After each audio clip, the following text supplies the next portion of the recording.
Okay. So we're up to continue. We just started 27a. We're up to Toner Rabbanon. So the Gemara says Toner Rabbanon. We learned in Abraisa. One of the laws that we know is a mourner is not allowed to sit on the regular chair. He sits on a low stool. In the olden days, they would sit on beds. They didn't have a separate chair and a separate bed. It was the beds. And what it means, instead of sitting on a low chair, what they would do is they would turn the beds over so that it would be on a low place.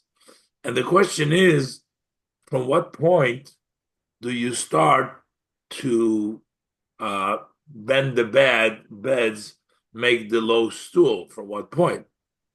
So he says, Tana Rabbana. We learned in the Braise,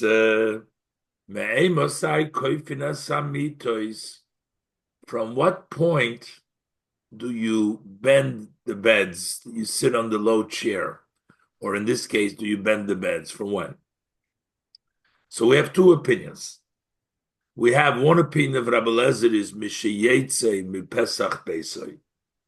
As soon as the coffin, the dead, leaves the entrance of the house, then there is an obligation to bend the beds over. That's the opinion of Rabbi Lezer. Divrei Rabbi Lezer, that's the opinion of Rabbi Lezer. Rabbi Yeshua, he disagrees. He says not so early, not when they leave, but only after Mishayistam HaGoylel. Goylel is the rock that goes on top of the grave. Over there, they didn't have like fill it up all with earth. Maybe they did, but then the hole they rolled. They had a big rock, and that's called the goylel. The goylel is the rock that they rolled on top to close up the hole, to close up the grave. So he says that only after the goylel is closes the hole, that's when you have to bend the beds over. That's Rabbi Yeshua's opinion. Rabbi Lezer says once you leave the house to go to the cemetery. Rabbi Yeshua says once you close the grave. So the Gemara tells us a story. Maisa, there was a story, Shemeis Rabbi Gamliel, that Rabbi Gamliel died. And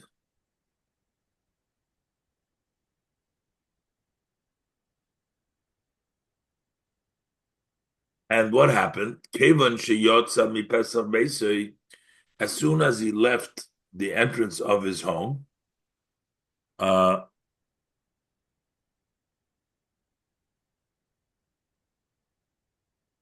Amar lahem Rabbi Lazar. So Rabbi Lazar says to them. So Rabbi Lazar says to them, "Kifu mitesechem," because Rabbi Lazar's opinion was that as soon as you leave the house, you go ahead and you bend over the beds. You turn the beds over. So as soon as the children of Rabbi Gamliel, as soon as he left, he said to Rabbi Lazar told them to his sons, "Kifu mitesechem," bend over the beds. Now, Kivon Shenistama Goylel, after the Goylel closed up the hole, Amalem Rabbi Yeshua, now Rabbi Yeshua tells them, Kifu mitoseichem, go ahead and turn over your beds. Uh, that's what he said to them.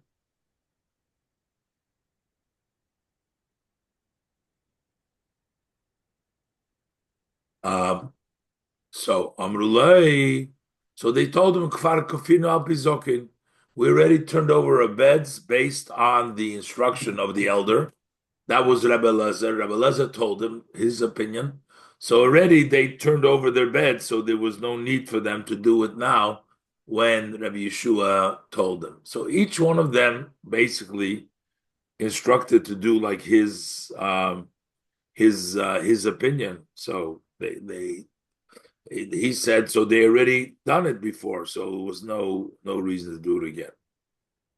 Okay. Tanarabban. So we learned in a brisa.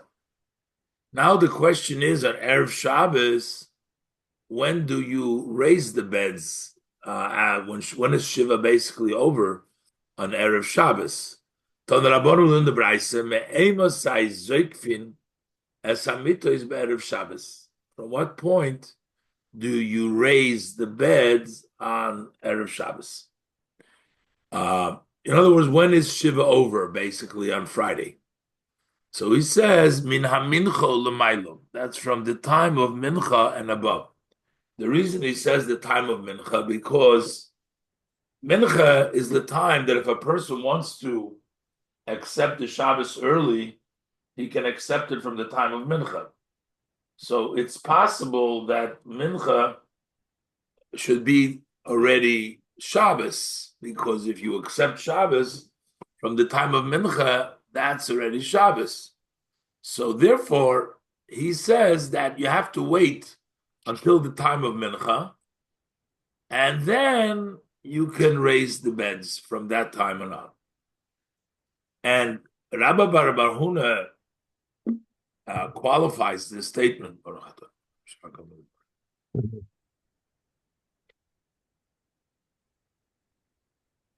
He says, even though you raise the beds, afal pikein, he doesn't sit on the bed until it gets nighttime. While you can raise the bed from mincha, but they shouldn't sit on it until actually nighttime. That's about mincha in the beginning. What about Motzoi Shabbos? At what point do you have to put the beds back, lower the beds again, Motzoi Shabbos? And he says, even though, let's say you're finishing Shiva on Sunday morning, so it turns out that you only have one day. You have the night of Motzei Shabbos until Sunday morning. But still, Ulamotzoi Shabbos, on Motzei Shabbos, Afal pi she'ein lo yleishev elo yom echad, even if he has only to sit one day, so maybe why should he bother? So Rashi Afal gav she'ein lo la'ovel achra Shabbos el yom echad, even though he only has one day after Shabbos. So Rashi says, but you have to go and bend the bed over back, you have to put it apart, and you have to do it even if it's only one day. Okay. So on Friday, it starts from Mincha, you can put the beds up, and on Shabbos, Motzei Shabbos, you have to turn it down, even if you have one day. Apparently, in those days, it was a big to do. It was one bed over there, and it was a big job to take it off and take it apart. So that is the minimal amount that you still need to have the bed folded down. So we learned in the Braise, hakoife mitose, one who bends over the bed.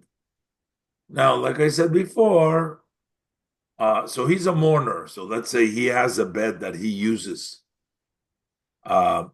But what about the other beds in the home? So he says all the beds have to be turned over.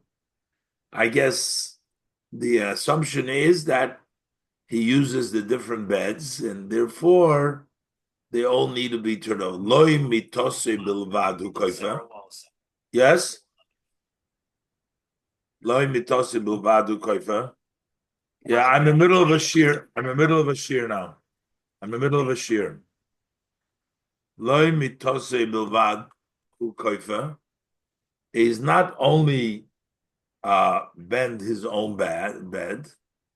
Ella koifa kol mitos sheyesh le betoich. Ella kol mitos sheyesh le betoich beisu koifa. But rather, all the beds that he has in his house, he has to turn them all over. All the beds, lower them. Vafilu yesh loy eser mitos ba'asora mikoimis. Even if he has 10 different beds, again, those are beds, like we said, they use them for sleeping and sitting and eating, even if he has in 10 different places, koifes kulam, he has to bend them all. Again, the understanding is that he uses the bed. uh, Again, I don't know why he doesn't say that he's not allowed to sit in a high place like we say today. I have to look this up. Why don't we just say you have to? We say it koife mitose, but I guess it was a bigger to do than today. Just finding a smaller stool, sitting on a milk crate or the like. It's a bigger deal. So therefore, maybe that's why. So it says all the beds. Assuming that doesn't mean like if he's sitting shiva for his father, his wife doesn't need to. You don't need to do the wife's bed. Just all the if he has 10 beds that he would sit on, or all the Okay, say beds a in the little, house. I'm not fine. Maybe to accommodate, you said? I don't understand. What is it? All the bed. It says even if he has 10 beds, but Right. what if he's the 10 only beds one is sitting like 10 shiva? chairs. But if he's the only one sitting shiva, the other the other people don't Where are they need going to be sitting on? They on don't the have, I rate. mean, they're not going to have a normal place to sit on. Right, but like we could do shiva now. Only the avel sits on the low chair. Everyone Right, else sits on whatever right, is. right, right.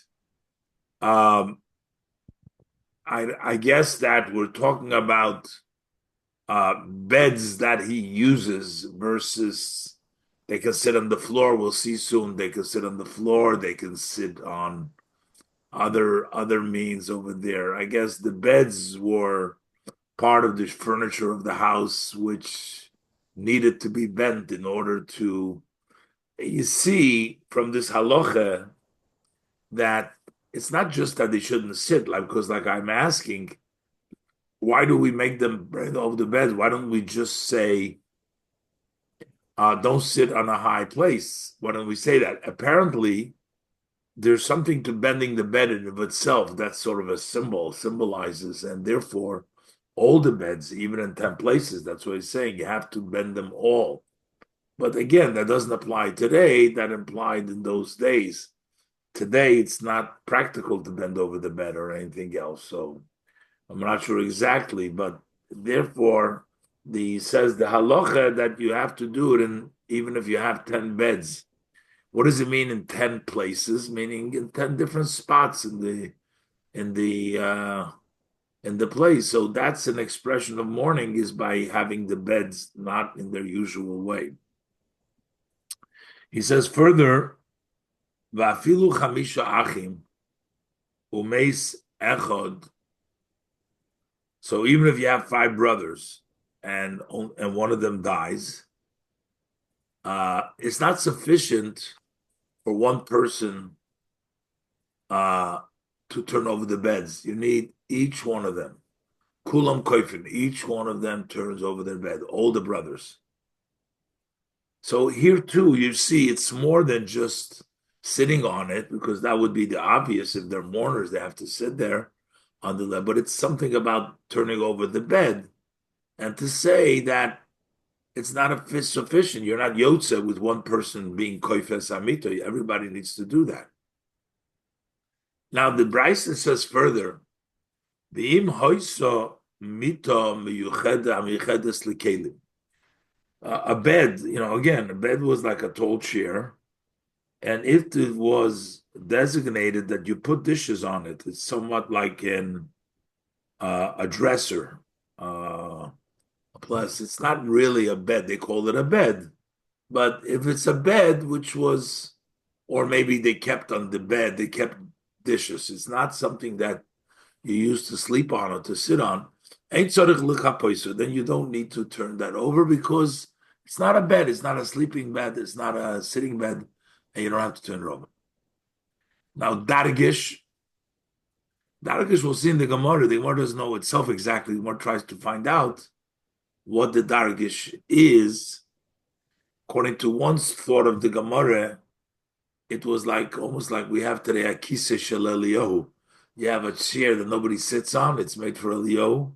In the olden days, according to one svara in the Gemara, they had like a chair which was meant for good luck. It wasn't used. So they had like a bed made for good luck. That's one.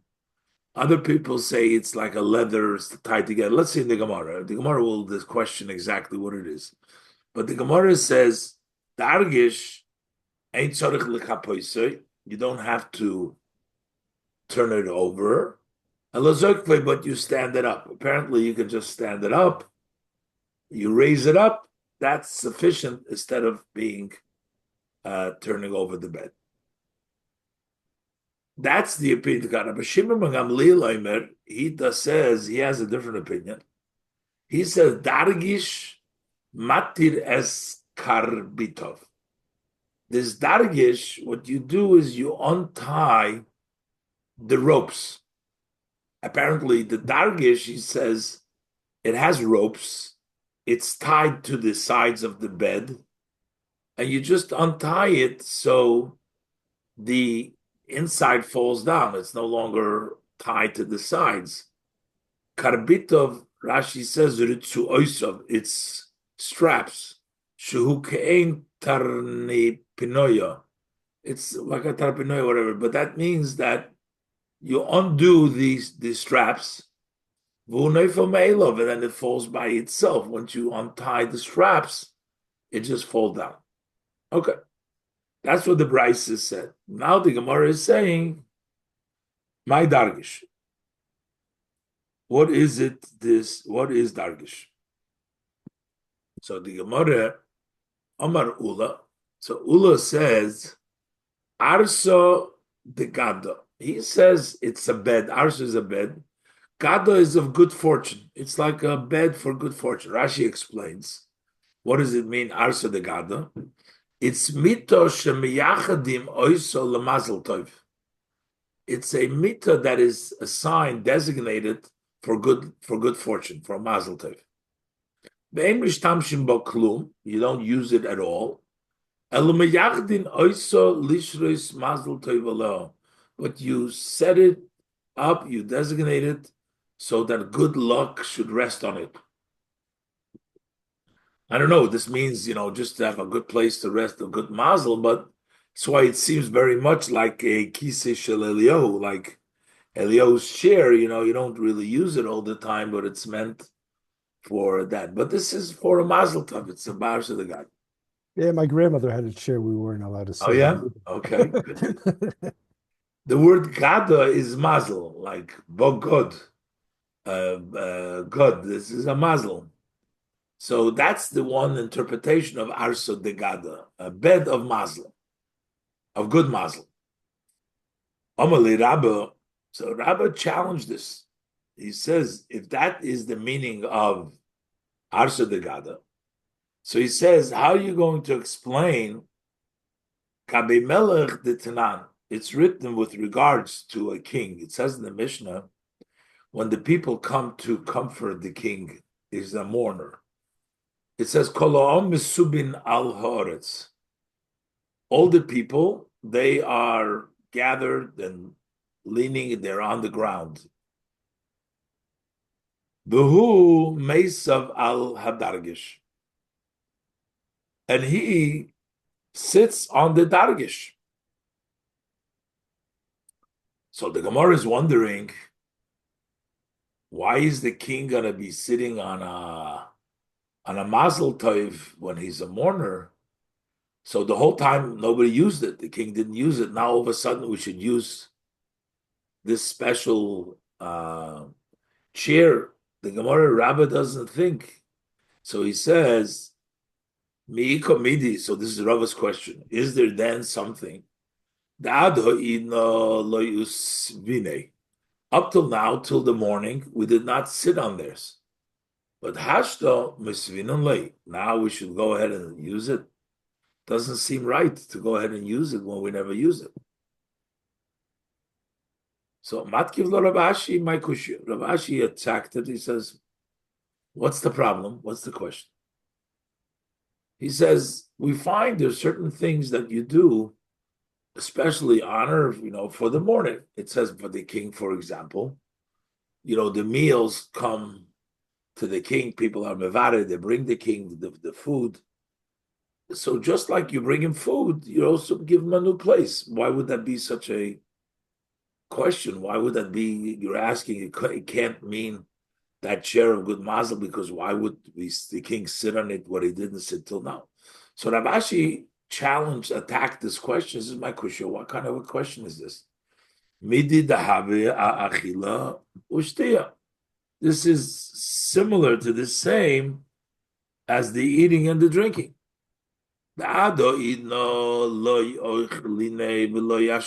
Till now, they never fed him. They didn't give him to drink.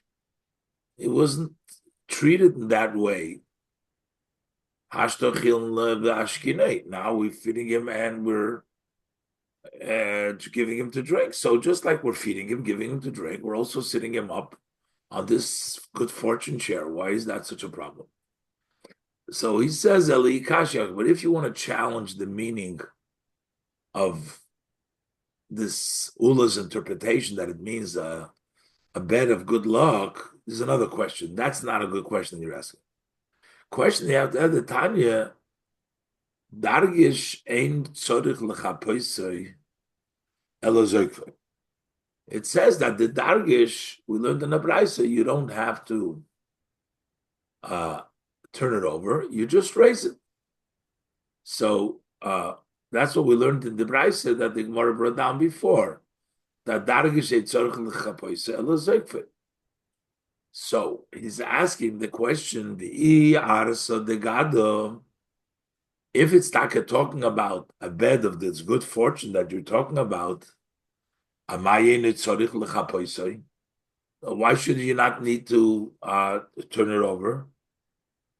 Tanya, but it is a bed, and we learned in the Braisa, the one who bends over the bed, is not only his own bed, but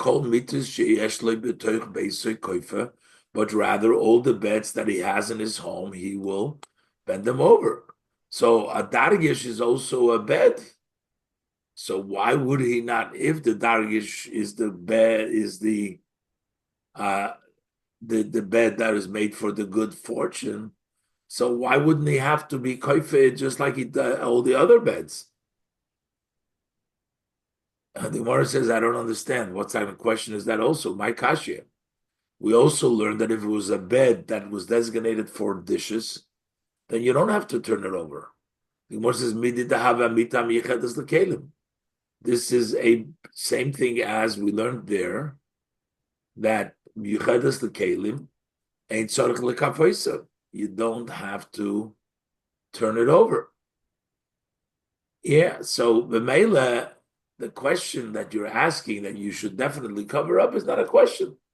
Because you see a bed which is not used on the regular basis, you don't have to cover it up, because like for kalim, you just raise it. I mean, the question really one can ask, I was just thinking, I'm going to look in the Meforshim here, maybe Tosfos, but before we said that at least you're going to have to raise it by the dargish.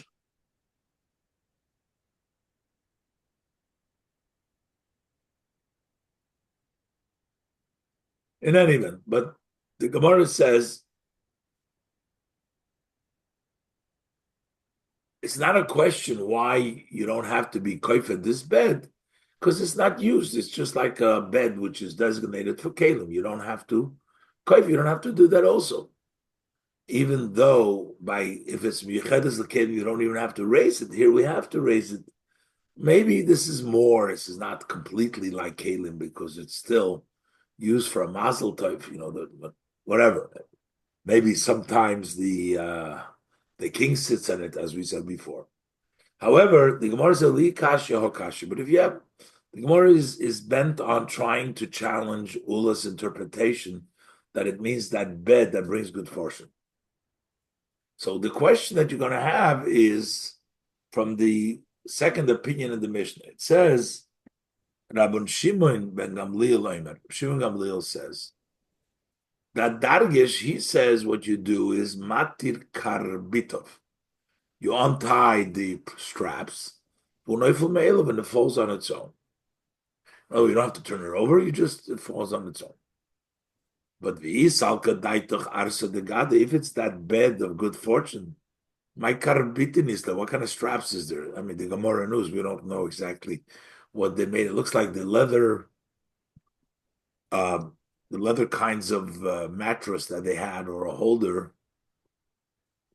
Uh, like what do they have? Those things you put on the trees. What do they call them? That you tie to the tree and you sit on them. A swing, a hammock. Hammock. So, well, okay, this wasn't by a tree, but it was a kind of a leather kind of something that you lay on, and there were no there was no carbitin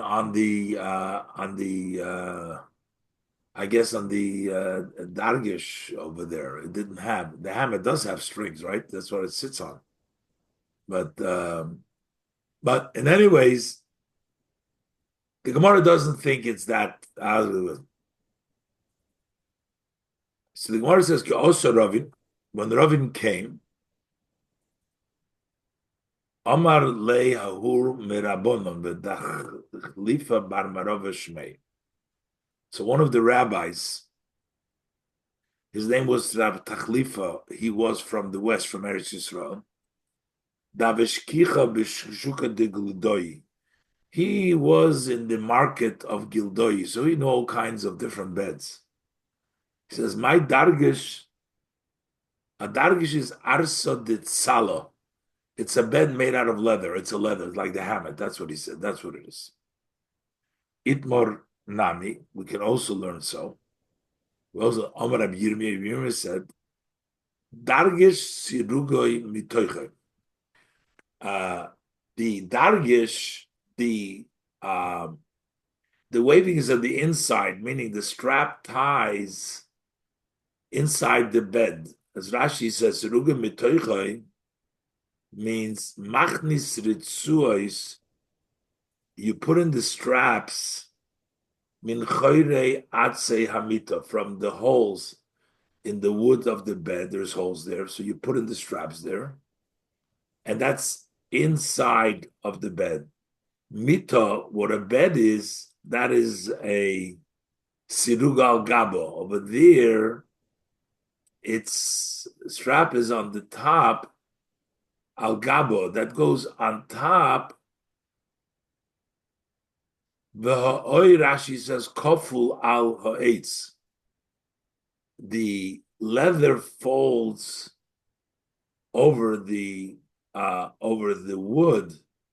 So basically, the straps are on the outside. Over here, the straps are on the inside. So the leather is on the inside of the bed. Over there, the leather is folded on the wood itself, so it goes over to the outside.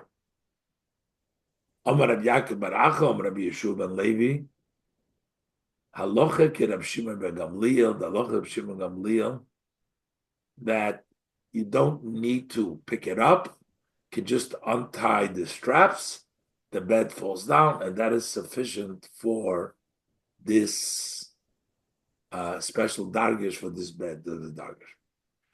Amar Rabbi Yaakov bar Acha, Amar Rabbi Asi. Says Rabbi Yaakov bar Acha in the name of Rabbi Asi. Mito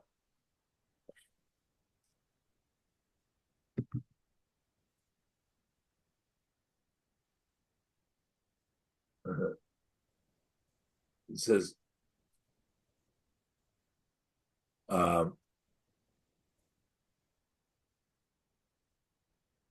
Shenakliteho Yoitzu. You have a bed that the naklito, that's all the posts. So like they have by the headboard and the footboard, there was like a stick going out to the top. And then you have a rod along the top, and you put over a sheet to protect from the flies and things like that. What do they call it? Like over the carriages, like baby carriages, they put a canopy, like a what? Like a canopy bed. Yeah. So this is the way it works over there. So he says I guess you're not gonna turn over that bed. It has a whole mechanism over there. What do you do with that bed? A bed who is supposed to come out can't turn over the bed. Naklita is Rashi, eitzim yoitzim. You have wood that protrude, that come out. Mutukonim lemarashoisov ulumargiloisov. They are set by the headboards, by the head of the, and by the foot. The noistim eitz oruch aleim. You put a long wood over them, in the middle of the bed. The noisim hasadinim aleim. You put the sheets on them. Lishmer ma'azvuvim, to protect from the flies so they can go in. So there's no way you're going to turn over that bed. So zokva v'dayim. So you just raise it, and that's sufficient. You don't have to turn it over. Further, the Gemara brings down a brayse. So we learned in the brayse. Yoshon al gabi kisei. If he sleeps, he doesn't go on the bed. He just goes and sleeps on a chair. Or al gabi udinaya gedoyla, a big mattress. Or al gabi karka, or he sleeps on the ground. Which means he's not sleeping on his bed. He's sleeping on a low place. He's not using the bed. You still did not fulfill your obligation because you didn't really do the mitzvah. Rabbi Yochanan says, you did not observe bending over the bed. So it doesn't matter how you slept. The bottom line is you need to turn over the beds in a way of kfiyas hamita. Zog die Gemara ton Rabban. We learned in a brayse. Mechabdin, you can sweep. Umar bitzin, and you wash down bevesa oval in the house of the mourner. In other words, you can sweep and you can wash in the house of the mourner. Further, umadichin, and you can also wash ka'ares, the plates, koises, the cup, sluchias are saucers, kitonias, jugs, pitchers, bevesa oval, in the vesa oval. You can wash the dishes over there in the house of the mourner. That's okay. Ve'ein mevin es hamugmar ves habesomim libeisa oval. So mugmar, that's the kinds of incense in which they would put for a good smell under the garment or incense into the house of the mourner. So here, basically, these are considered to be delicacies, enjoyable things that we don't want you to bring it into the mourner's house. So don't bring the mugmar and the besamim into the house of the mourner. The Gemara says, Eini, but this is not the case. But Tony Bar Kapore, because Bar Kapore learned, he says, Ein mevorchim lo yala mukbar v'lo yala b'samim v'beis ovel. This has a good smell, a good fragrance. And he says you don't make a bracha on the mukbar, on the b'samim, the house of the mourner. The fact that it says you don't make a bracha implies that you can bring it over there. You can't make a bracha on it. Ein mevorchim al hareich areich b'beis ovel. You can't make a bracha for the smell, a good smell in the house of the ovel. So the Gemara says, "Beruchi hu d'loi mevorchim, ho asuyi ma'isinon." But so from this, that Kapora learned, you can derive that while you can't make a bracha, but you could still derive that you can bring it.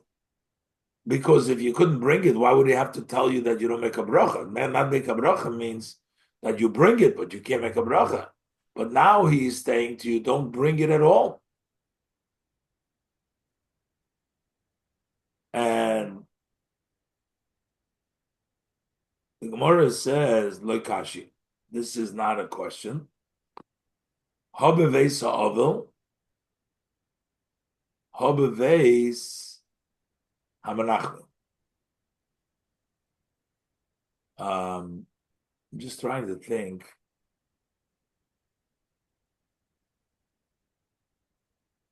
So it looks like from the Rashi that what's the difference in the base of oval? Um, Over there, it's more strict, or the room where the mourner sits. Bais, in this case, house, mostly refers to a room where the oval sits. I guess over there, you don't bring the mugmar and the besamim, and you don't bring it all. In the house of the Menachmim, meaning in the room with those who are comforted, they're sitting.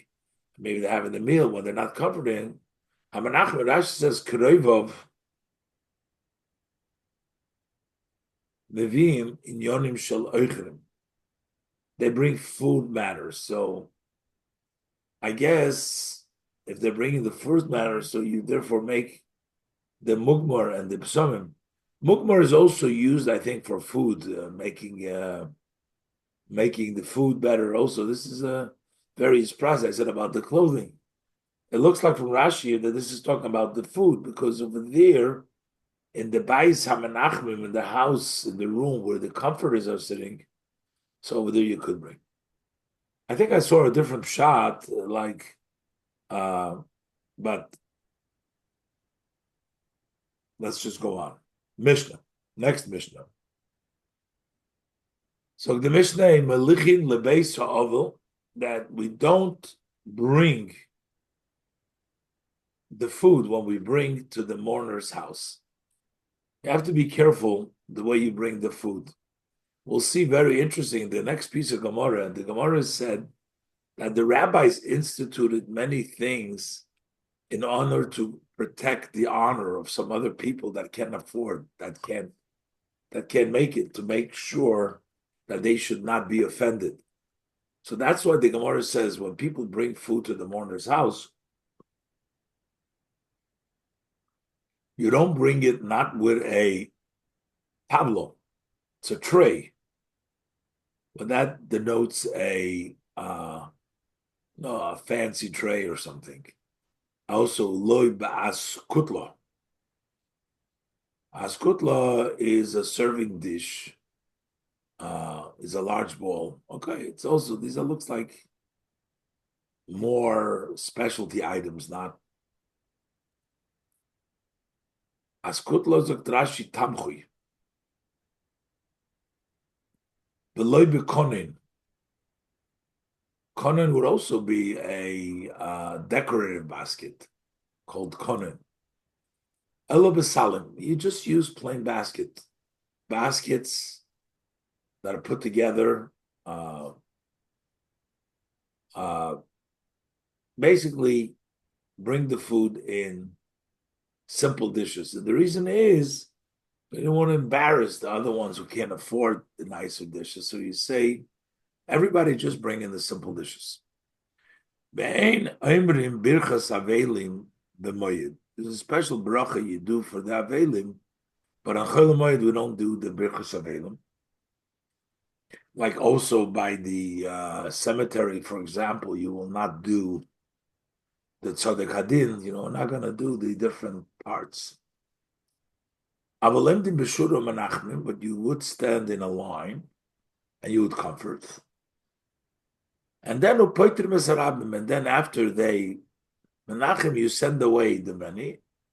What does it mean? You say to the ones that are comforted, go home. That means you let them go. Further, says the Mishnah, we don't leave the bed in the square. So Rashi, manichin mita b'moed berchoiv laspid, that you eulogize. Why should Leila Hargilas Haspid not to overdo the eulogy, to leave him there, everybody sees, so they cry for him. It's Yom Tov, so we don't leave the bed in the square of the city. And the Mishnah adds, you never leave the coffin of the woman in the square altogether. As Rashi says, Ziva, there might be the menstrual period, might be blood there. We know it's embarrassing, but now covered it's embarrassing because of the respect. Okay. That's the Mishnah. Do the Gemara. Tana Rabbanon says the Braise,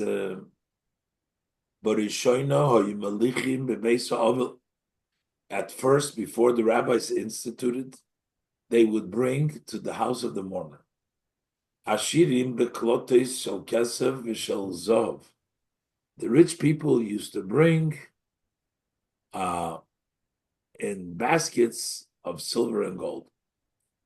They had silver and gold baskets. That was the rich people. But the poor people, they wouldn't have, they would bring in wicker baskets made of peeled willow branches. So that's how they would make. So there would be a big discrepancy between the rich and the poor. And the poor people were ashamed because they couldn't match up and bring like the wealthy people. They would take the trays home. It wasn't it wasn't like gifts they were giving them. They used to leave it over there apparently. Or even they brought it. They couldn't give such a fancy stuff like the other ones. So the rabbis instituted hiskinu.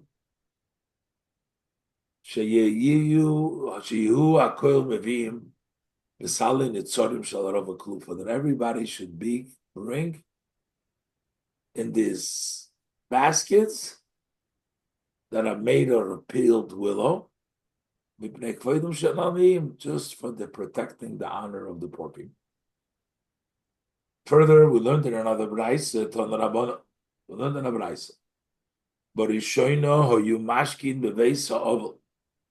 in the beginning, at first, they would give in the house of the mourner, they give to drink. The wealthy people used to use white glass. Apparently, it's a fancy crystal kind of glass. But the poor people, they couldn't afford the fancy. They used to give in a colored glass. So the poor people were embarrassed. They couldn't give the same as the rich people. So the rabbi instituted that they should all give to drinks in this colored glass. Nobody should make fancy. Everybody to push it because of the honor of the poor. Further, it says, in the beginning, how you megalim pnei ashirim. The wealthy people that were well fed, they looked good. So before they buried them, the place was open of the wealthy people. But machasim pnei aniyim, but the face of the poor people was covered. Why? Their face were darkened because of the hunger that they suffered. So it wasn't easy to look at. So the poor people were embarrassed that they are not shown. So hiskinu. So the rabbis instituted that everybody comes out. We should cover everyone out because of the honor of the poor people. Further, you see how much we care. The Talmud cares about the people's honors, not to embarrass them. But he's showing in the beginning how you might see Mashirim Bedargish. In the beginning, they would carry out these wealthy people with this dargish that we had before. We decided that was a leather with the movement to the beds. So the rich people went out in this dargish, Vani, and the poor people.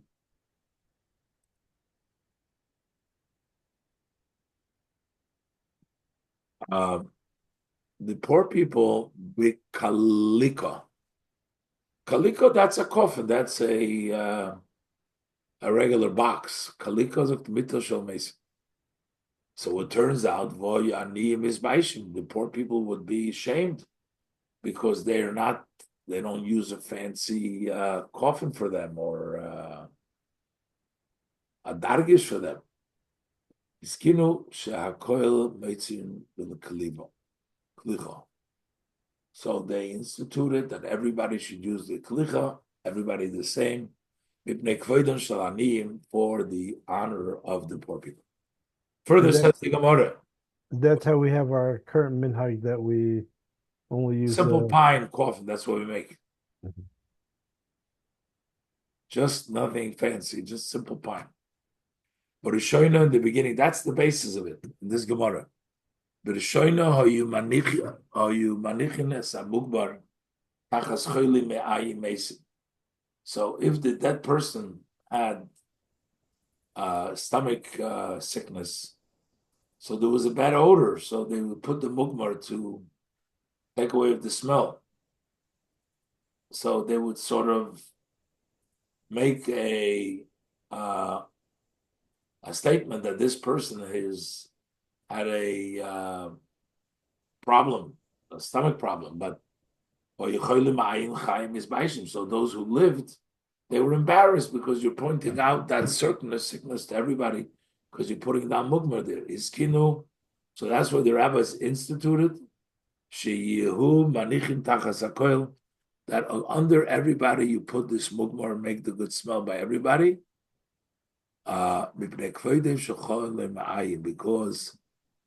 Because of the honor of the living people who have stomach problems, not to embarrass them. So that's what we put the mugmar under everybody. But Rishoina in the beginning says, "Oh, you might bilin a sakelim al gabe nidos meses."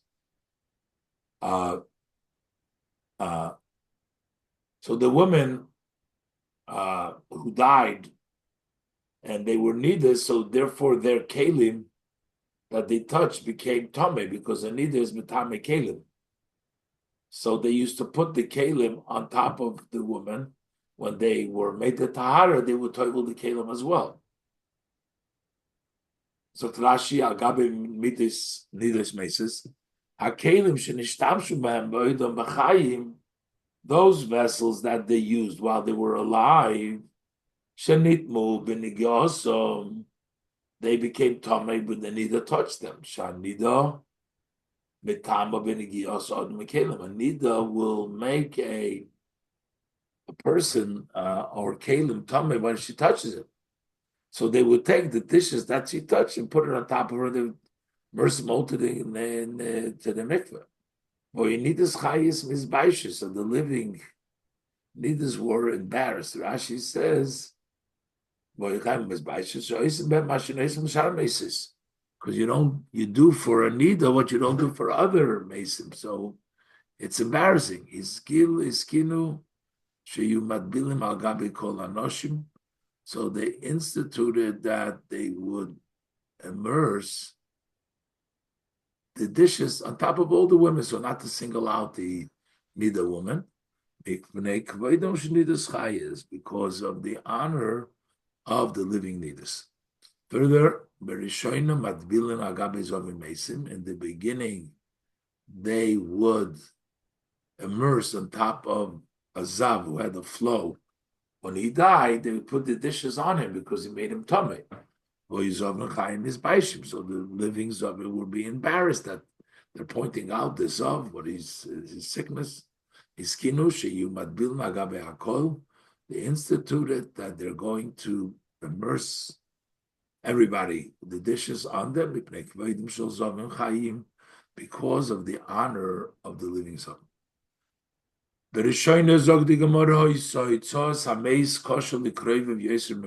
the beginning, the expense of taking the dead out to get buried, that was more difficult for the relatives, more than they felt bad that he died. They didn't have the money to pay for the expenses. Why was it kosher l'kreiv?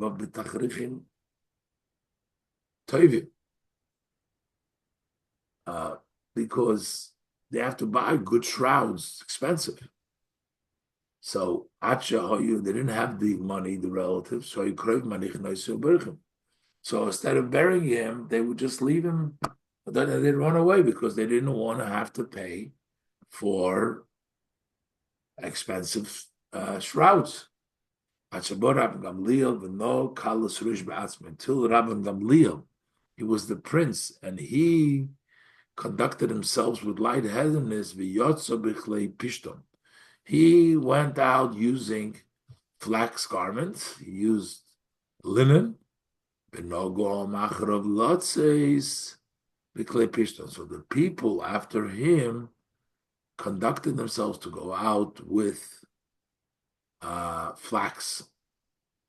Omar Rapapa, so the Rapapa Vayidna Nohug Alma Afilu Bitsreida Barzuza. Today the custom is even a tzreida, which is a canvas, which you get for one zuz barzuza, which is caught by a zuzah. So that, meaning very, very cheap, you can still do it. I'm not sure, what is a canvas? What kind of material is a canvas? Over here, I'm not sure. But I want you to see here.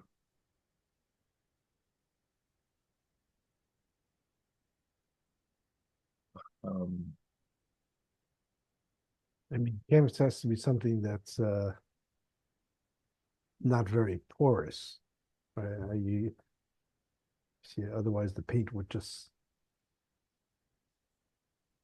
seep into Okay, it. we're going to leave it over here and continue next week, Bezrat Hashem.